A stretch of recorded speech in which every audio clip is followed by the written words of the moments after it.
Assalamualaikum warahmatullahi wabarakatuh. Halo, apa kabar sahabat sejuta kisah?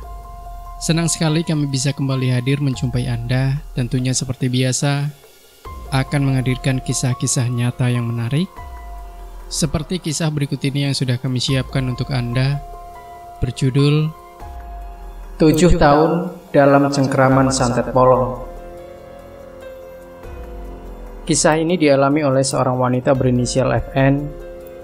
7 tahun lamanya dia dalam pengaruh ilmu hitam dari tanah karo ini. Tercatat 19 orang pintar dan kiai pernah berjuang untuk mengeluarkan 3 makhluk gaib yang bersemayam dalam tubuhnya. Penderitaan yang berkepanjangan tersebut akhirnya berakhir setelah dia berumah tangga. Kisah ini bermula saat pindahanku dan keluarga ke lingkungan Pondok Batuan, Kelurahan Tanjung Sari, Kecamatan Medan Selayang, Kota Medan, Sumatera Utara. Peristiwa ini terjadi 8 tahun lalu. Saat itu aku masih duduk di bangku kelas 3 SMP, tepatnya di SMP Negeri 41 Medan. Di sekolah aku dipercaya sebagai sekretaris OSIS. Maklum saja, aku memang sangat hobi berorganisasi. Sekitar 2 minggu tinggal di Tanjung Sari, aku berkenalan dengan Kak Daning, tetanggaku, yang kemudian menjadi saudara angkatku. Waktu itu, dia sudah duduk di bangku kelas 2 SMU. Suatu ketika, Kak Daning mengajakku bergabung di remaja masjid di lingkungan kami, yaitu Ikatan Remaja Masjid Al-Ikhlas. Ajakan ini tak mampu kutolak. Malam Rabu itu, aku resmi menjadi anggota IRMA di kampungku. Aku pun berkenalan dengan sesama teman yang bergabung di organisasi itu. Sudah menjadi tradisi bagi anak-anak yang bergabung di IRMA, jika ada anak perempuan yang baru menjadi anggota, maka tak jarang anak laki-laki berusaha merebut hatinya. Termasuk pula aku, baru saja menjadi anggota IRMA. Malam itu aku diantar oleh banyak sekali laki-laki. Malam itu aku diantar oleh banyak anak laki-laki. Jadilah aku layaknya kembang desa. Tapi pulang dari masjid, anak laki-laki banyak yang mencoba mencari perhatianku dengan mengantarku pulang ke rumah. Namun tak sedikit pun aku menggubris mereka. Di antara sekian banyak anak laki-laki yang mencoba mengambil hatiku, ada seorang pemuda yang sebut saja dengan inisial WN. Ternyata diam-diam WN memendam rasa cinta kepadaku. WN memang anak orang terpandang di tempat tinggalku. Ayahnya seorang mantan pejabat di salah satu instansi pemerintah. Tapi yang disayangkan, ibu WN yang sudah bertitel haji diisukan bersekutu dengan jin. Ibu WN yang akrab disapa Bu Haji ini kebetulan teman pengajian mamaku. Setidaknya ada 4 kali WN melayangkan surat cintanya kepadaku. Aku pun kaget bukan kepalang. Dia yang sepatutnya menjadi abang bagiku karena usianya jauh lebih tua, ternyata memiliki maksud lain. Aku pun menolaknya mentah-mentah, bukan saja karena aku tak menyukainya, tetapi usiaku pun masih terbilang bau kencur. Ya, waktu itu aku baru 15 tahun. Rupanya kegandrungan WN padaku diketahui oleh ibunya. Suatu hari sang ibu mengirimkan makanan berupa gulai ikan kakap ke rumahku. Mulanya tak ada perasaan curiga sedikit pun dari kami sekeluarga. Kami juga tidak menaruh curiga ketika ibu WN berulang kali mengirimkan hantaran makanan ke rumahku. Anehnya, seminggu setelah hantaran makanan keluarga WN yang terakhir, aku justru menjadi teringat dan selalu membayangkan pemuda yang semula aku benci itu. Entah bagaimana awalnya, perasaanku selalu saja ingin bertemu dengannya, sehingga kemudian WN menyatakan perasaannya lagi kepadaku melalui sepucuk surat. Kali ini aku tak kuasa menolaknya. Sejak saat itu, WN sering menghubungiku. Bahkan hampir tiap malam dia menelponku. Untuk menerima telepon dari WN, aku harus sembunyi-sembunyi. Aku pun terpaksa tidur di kamar belakang agar dapat menerima setiap panggilan telepon darinya. Karena cintaku pada WN, belajarku pun akhirnya mulai terganggu. Kedua orang tuaku tidak mengetahui apa yang sedang menimpaku. Saat kelulusan, prestasiku benar-benar jatuh. Biasanya ranking pertama, sekarang mendadak jatuh ke peringkat 3. Mama pun curiga, dia berusaha mencari tahu penyebabnya. Apalagi mama sangat berharap aku bisa diterima di sekolah favorit di kota ini, yaitu SMU Negeri 1 Medan. Aku pun menceritakan perasaanku kepada mama. Mendengar pengakuanku, mama sangat terkejut dan menentang keras. Sejak saat itu telepon genggam diambilnya. Aku pun seperti dipingit, tidak boleh keluar rumah. Sementara itu, lambat laun WN dan ibunya tahu dengan sikap kedua orang tuaku. Karena kenyataan ini, ibunya WN nampaknya menaruh dendam kesumat. Suatu hari, melalui perantaraan salah seorang temannya, WN menyampaikan pesan yang berisi memutuskan hubungan antara kami berdua. Mendengar keputusannya yang tiba-tiba, aku terkejut bukan kepalang. Hatiku benar-benar hancur. Aneh memang. Padahal hubungan kami saat itu hanya seperti cinta monyet. Tapi kenapa saat itu aku seperti tengah kehilangan orang yang sangat berarti dalam hidupku. Aku selalu teringat WN. Parahnya lagi, aku mulai terbiasa meninggalkan sholat.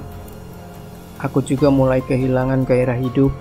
Semua keluargaku, termasuk Kak Daning, kakak angkatku yang mengajakku bergabung ke Irma, merasa heran dengan keadaanku yang jauh berubah.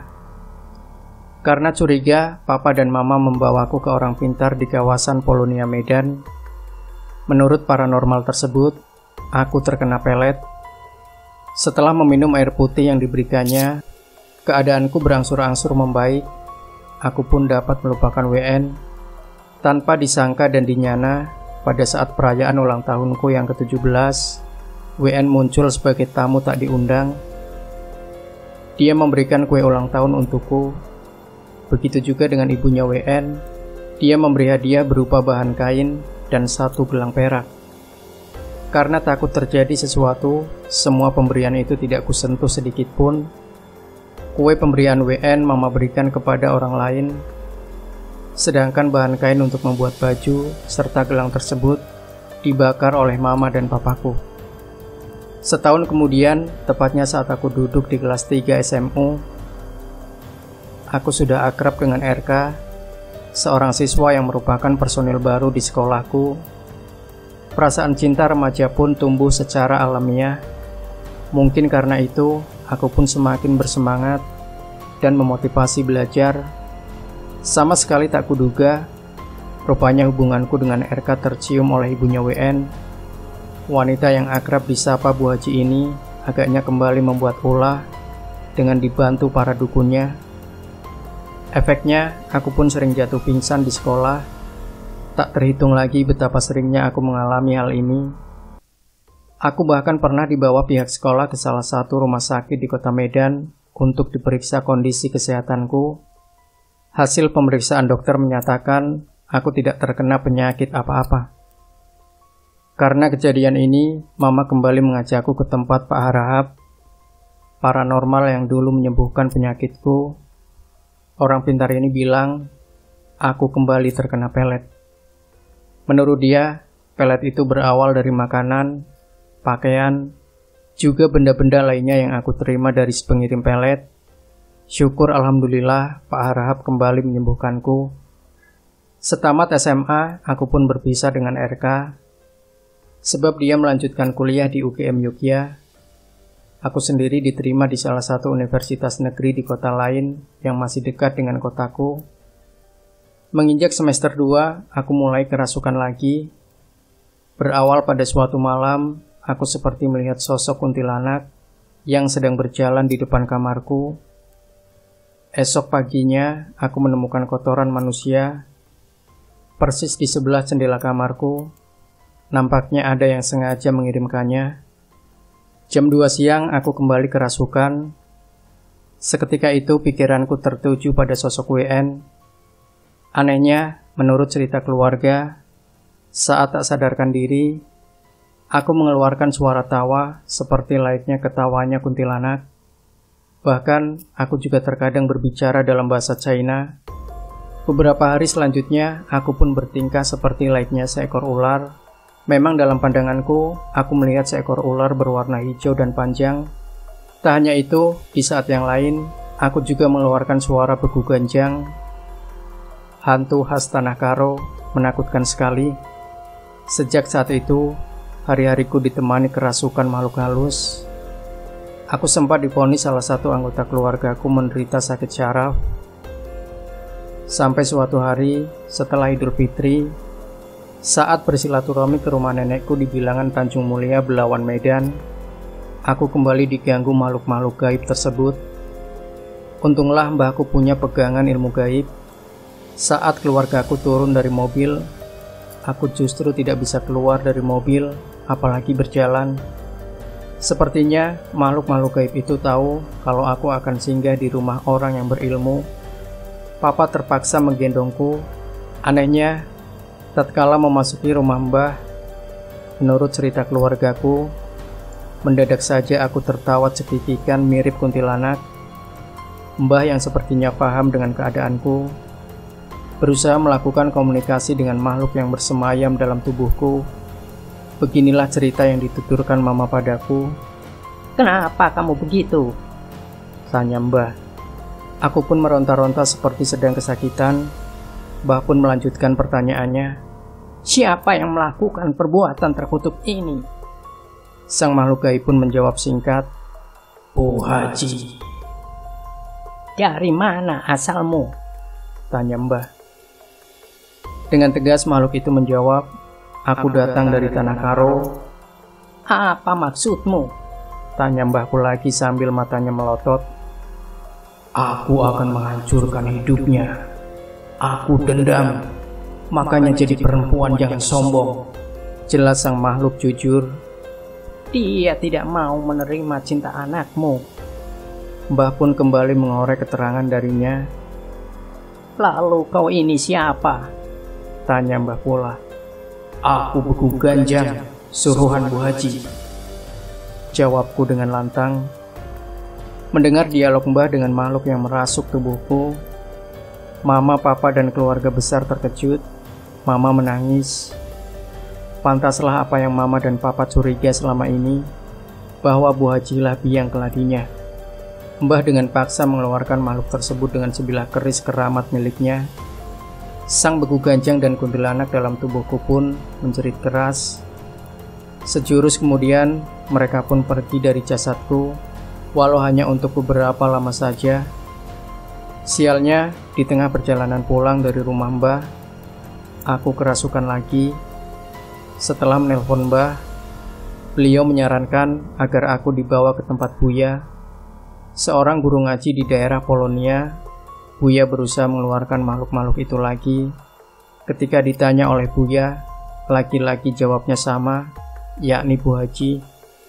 Setelah diobati oleh Buya, aku pun pingsan sampai keesokan harinya. Buya memberiku sebuah cincin untuk pegangan. Karena masih dalam suasana lebaran, keesokan harinya aku kembali diajak bersilaturahmi ke tempat keluarga mama di Diski Binjai. Siang hari yang terik itu, tepatnya pas adzan duhur, aku kerasukan lagi. Aku kembali diobati oleh orang pintar di sekitar tempat tinggal saudara mamaku. Aku disuruh mandi kembang besoknya, serta menyediakan benang 7 warna dan kembang 7 rupa.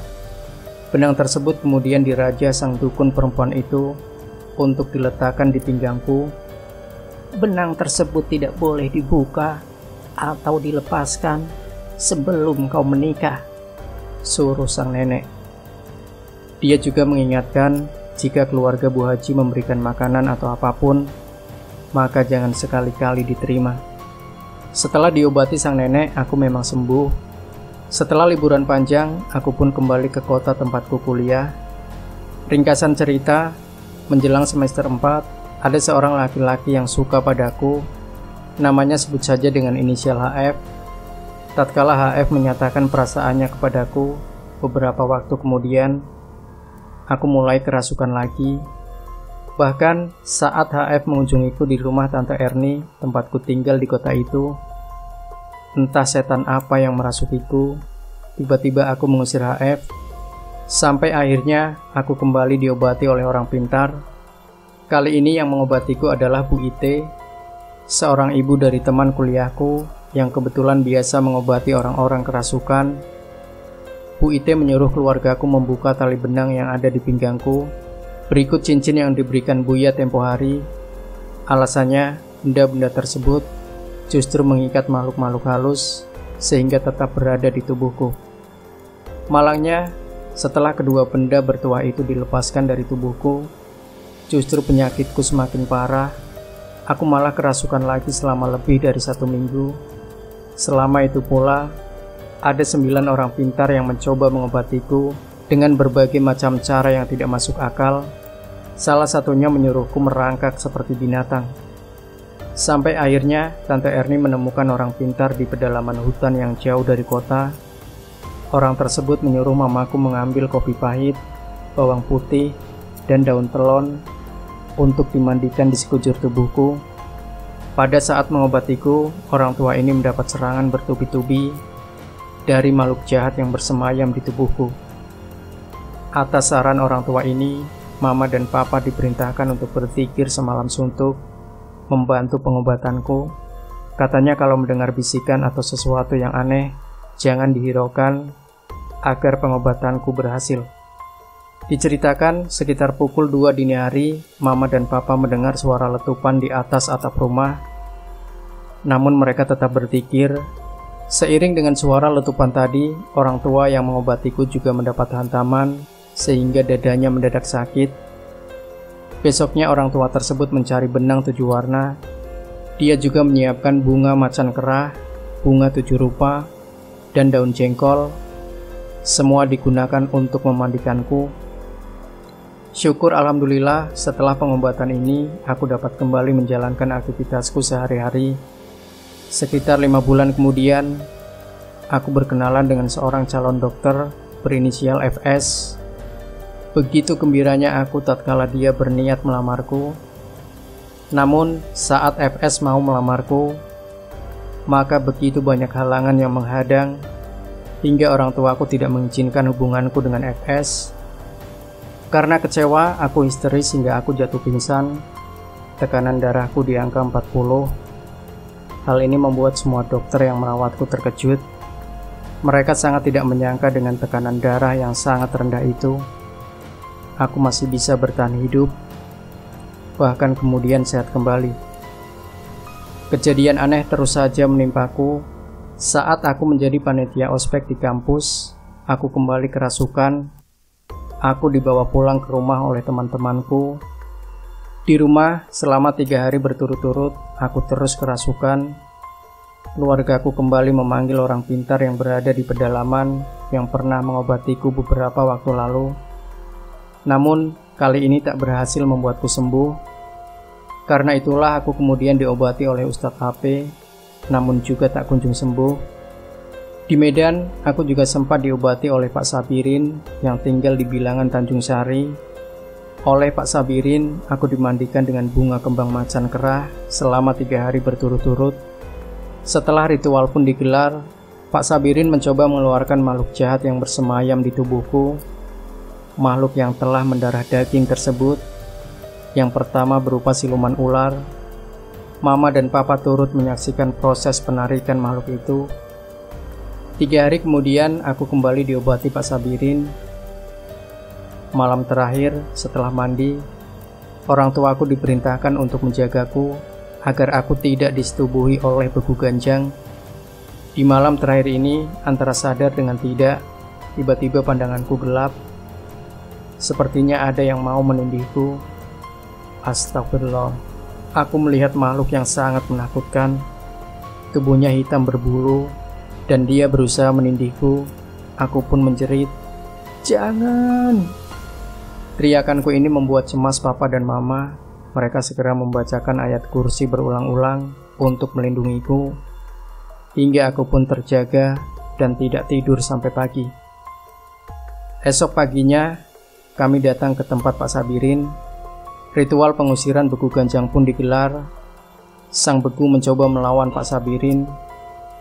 "Aku tidak mau pergi, karena aku telah diberi makan oleh majikanku," tolak sang makhluk. "Siapa majikanmu?" tanya Pak Sabirin. Aku sudah berjanji dengan Bu Haji, kalau aku pergi dari tubuh anak ini, maka aku akan mati. Tetapi sebaliknya, jika aku bertahan dalam tubuh anak ini, maka dia tidak akan bertahan hidup lama, kata Beku Ganjang seolah-olah dia Tuhan. Tiba-tiba suaraku mendadak berubah menjadi seorang perempuan.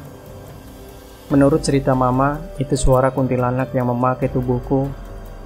Sebenarnya aku kasihan dengan anak ini.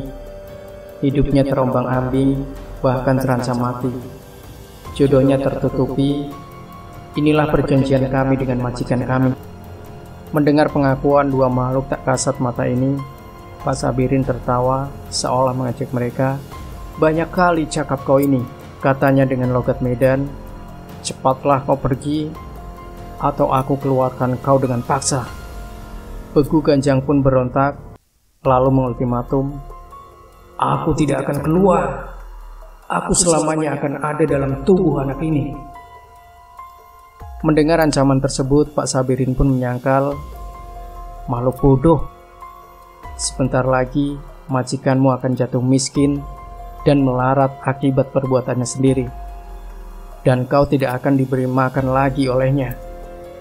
Dan santet yang ada di tubuh anak ini akan kukembalikan padanya. Akhirnya, Pak Sabirin berhasil mengeluarkan dua makhluk tersebut. Alhamdulillah, aku pun kembali pulih. Aku dapat mengikuti ritual mandi kembang selama 3 hari. Hari keempat, aku kembali datang ke tempat Pak Sabirin untuk mencabut pengaruh santet. Bu Haji menggunakan media foto anak ini dan sebuah boneka kecil. Jelas Pak Sabirin kepadaku, Mama juga Papa. Santet apa gerangan yang melanda putri saya? Tanya Mamaku. Pak Sabirin menjelaskan dengan rinci, inilah yang namanya santet polong. Makhluk-makhluk ini memang sudah mendarah daging dalam tubuh anak ibu. Kalaupun nantinya sembuh, dia rentan kena santet, pelet dan sejenisnya. Kecuali pagar dirinya cukup, rajin sholat, dan meminta perlindungan kepada Allah Subhanahu wa Ta'ala. Singkat cerita, seperti kata pepatah, barang siapa yang menanam, maka dialah yang akan menuai hasilnya. Sekecil biji zarah pun perbuatan manusia, niscaya Allah Subhanahu wa Ta'ala akan membalasnya. Itulah kenyataan yang terjadi kemudian. Bu Haji kini hidupnya melarat. Banyak sekali musibah yang menimpa keluarganya. Kabarnya Bu Haji pun sering jatuh sakit. Itulah pembalasan dari Allah Subhanahu wa Ta'ala terhadap manusia yang menzalimi sesamanya, bahkan melakukan perjanjian dan bersekutu kepada iblis. Semoga kita semua dapat bercermin dari kejadian ini. Dan kini, saat menuturkan kisah ini, alhamdulillah aku telah menjalani hidup berumah tangga. Aku menikah di penghujung 2007 lalu. Dengan demikian, tepat 7 tahun aku dalam nestapa akibat kekuatan setan santet polong. Suamiku adalah seorang ustadz. Dia senantiasa membimbingku untuk memohon perlindungan kepada Allah Subhanahu wa Ta'ala. Kami pun tengah berbahagia menanti kelahiran sang buah hati. Dengan sholat dan banyak membaca Al-Quran, semua hambatan gaib yang menimpa diriku, alhamdulillah sudah dapat kulalui dengan selamat. Demikian sahabat sejuta kisah.